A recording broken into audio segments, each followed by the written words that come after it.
So, crazy story. Literally yesterday, I was playing some drums with my friend at his house. We're having a jam. It was nice. And the jam room, the music room, has a window onto the street.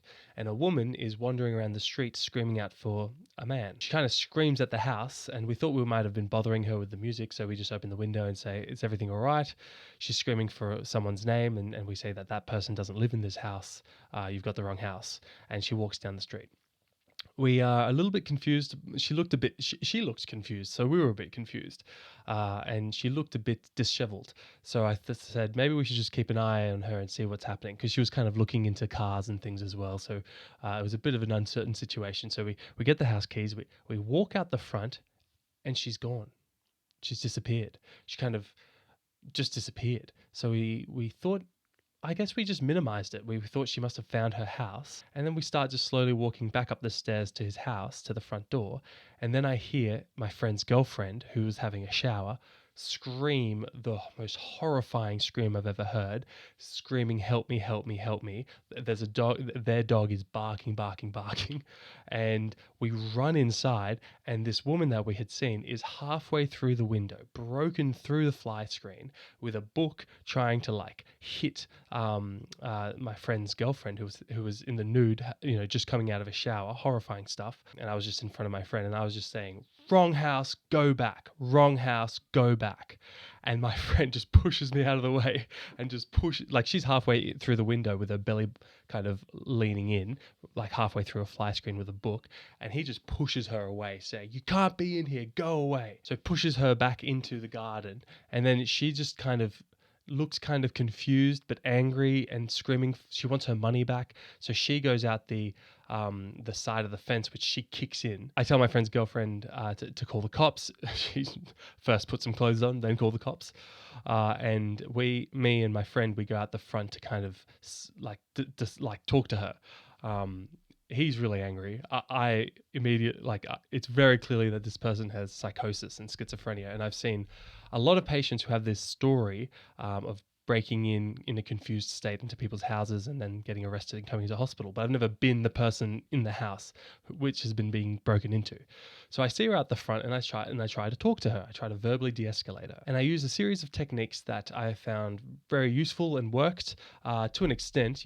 Nothing's perfect. That was able to contain her, keep her still, keep her safe, keep other people safe until the cops got there. And so that is what this video is about. Sorry about the long preamble. This video, we're going to talk about what is psychosis and how to verbally de-escalate someone who is psychotic. And since I did this just yesterday, I'll be using that story and the examples that I used in that story to contain her. And by contain, I mean, instead of her running around, breaking things and being agitated, just keeping her still, keeping her safe, keeping her settled whilst help arrives. We'll talk about 5 techniques that I use in verbal de-escalation, but it's important to make the point that it doesn't always work. Okay, some people are so psychotic that they cannot engage in verbal de-escalation. And the priority is keeping yourself safe. Never get into their physical space. Always keep your distance. We'll talk about the safety points soon. Without further ado, let's get into it. The first thing to understand is what is psychosis, because psychosis can be a lot of things.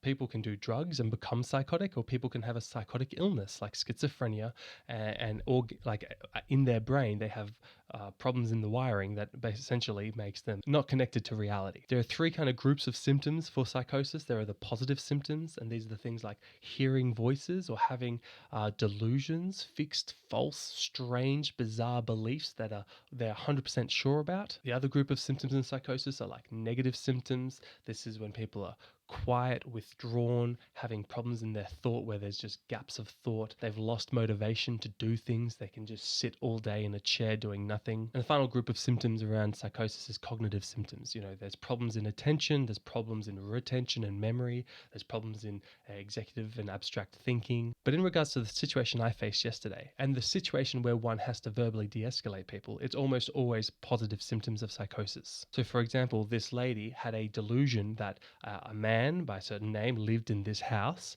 and that man owed her money. And she also had delusions around having 50 children. She was telling me she has never been violent, and this is straight after she just tried to break into the house. She did break into the house and threw a book at my friend's girlfriend while she was in the nude. So, she had these delusions there. She was also reporting that she was hearing voices she was screaming at silence, telling it to shut up. So she was screaming at the air, saying to shut up, shut up. So that's called responding to unseen stimuli. That is auditory hallucinations. That is psychosis. And there was also disorganized thought, which is another positive symptom, which is where you can't really follow a stream of someone's thought. They don't even follow their own stream of thought. So hopefully I'm making sense. The sentences that I'm saying follow from one another logically. But some people with disorganized thoughts will talk about the opera house, and then the moon, and then how they're owed money, and then why toenails are yellow, and then why curtains are round, and you can't really follow what they're saying. It's just disorganized. And she was also exhibiting some examples of that. So what do you do if someone is psychotic and you have to contain the situation whilst help arrives? Well, the first thing is safety, safety, safety. It's just like all first aid. It's all about danger and safety. So you never get in their space. That my friend who pushed her out of the window, that was an extreme example because she wasn't responding to my verbal cues, and she was a risk of harm to other people. So that was the right thing to do, to create space, to push her out the window. Out the window, this was ground floor window, right? She didn't fall a couple of stories. She just fell into into the garden area. So she didn't incur any serious harm from that, and then walked away. But yeah, so avoid physical contact at all cost. That was an extreme situation where I feel like the risks were justified for physical contact. But when I went to follow her outside and talk to her and de-escalate her, I kept 5 meters of distance. Like, she would have had to have a run up, and I would have been able to run away and create space. So a lot of space. The other key thing about safety, when you don't want to get in their space, but you should also ask them, do you have any weapons on you? Are you feeling unsafe? And so do you have a knife? Do you have a hammer? She denied having any weapons. All she had was a box of tissues and a book and a purse. And there was no weapons in the purse that I could see, but I still kept my distance. Okay, so let's talk about the 5 techniques to verbally de-escalate. So 1, remain calm and speak calmly. If someone's screaming, if someone's shouting at you, if someone's shouting at the air, when they are this, energetic, you are this energetic. You are calm. You are cool. So yesterday she was screaming at me, saying, "I want my money. I want my where are my kids?" Or she was saying all these things, and I was just saying, "That's very distressing. I can see you're upset. Let me get you your money. How much was it? I'll help it. Let's just sit down. Let's sit in the shade. Can I get you a glass of water while we wait? The money's just going to take a couple of minutes." A bit disingenuous, I acknowledge that, but I was waiting for the cops to come, and I just needed to keep her still, so she didn't run away and risk harm to anyone else. But my volume was low, her volume was high, and it actually worked. She started to speak softer as I speak softly. Step 2 is acknowledging their feelings. You look quite distressed. I'm sorry to see that.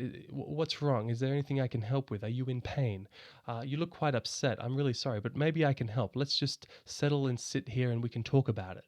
Those kind of comments I made yesterday really helped going from, it's not 100% effective, guys, right? It's very hard to, you can't treat psychosis with verbal de-escalation. You do need medicines.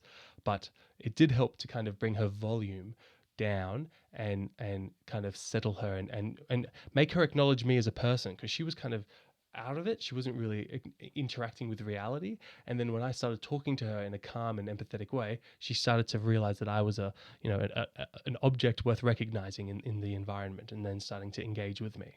Step number 3 is listening actively. So some people are so psychotic you can't really understand what they're saying, and that's no fault of your own. But she had some linear thought form at times, so I could follow some things that she wanted. So she was worried about money, she was worried about her children and her partner, and so I kind of talked about that, talked about getting her money, talked about that she's a good mother, and that we can help her get her kids and that kind of stuff. So I listened actively and used that to kind of help verbally de-escalate her. The 4th point is validating feelings. So I know you must be stressed. I know you must be upset, and you have the right to be, but I can help. Let's just try and figure out this together. So keeping that engagement like you're a team. And that's what I said. I said, I'm on your side. Let's work this out together, but we can't do this if we're screaming. Let's just try and talk it through. So that was helpful. And then the final fifth point is offering reassurance. You're safe here. You're okay. No one's going to come and hurt you. Well, everything is under control. Those kind of comments can most of the time help settle someone who's very distressed. So, guys, those were the 5 techniques that I used yesterday that worked very well. They don't always work well. I'm not saying they're perfect. The number one thing is keeping safe. Do not get in their space if you can avoid it. There was one point yesterday where it was unavoidable, but other than that, keep your space. I honestly didn't sleep well last night. I was pretty shook up after it because it was such a distressing thing to have someone break into a house in such a floridly psychotic state. That being said, I'm glad I've got a lot of experience in mental health and I've seen a lot of psychotic people, so I could register what it was pretty quickly. And the cops came pretty quickly and they put her under an emergency apprehension order, which brings her to hospital, and so she'll be treated. I hope you found that video informative and interesting. It was a really good example for me to use what I've learned in lectures and apply it into real life. That doesn't always happen that cleanly, and I hope it never happens to any of you. But shit happens, and so it's good to know what to do when stuff goes down. So I'll see you all in the next video, and have a lovely day. All right, bye for now.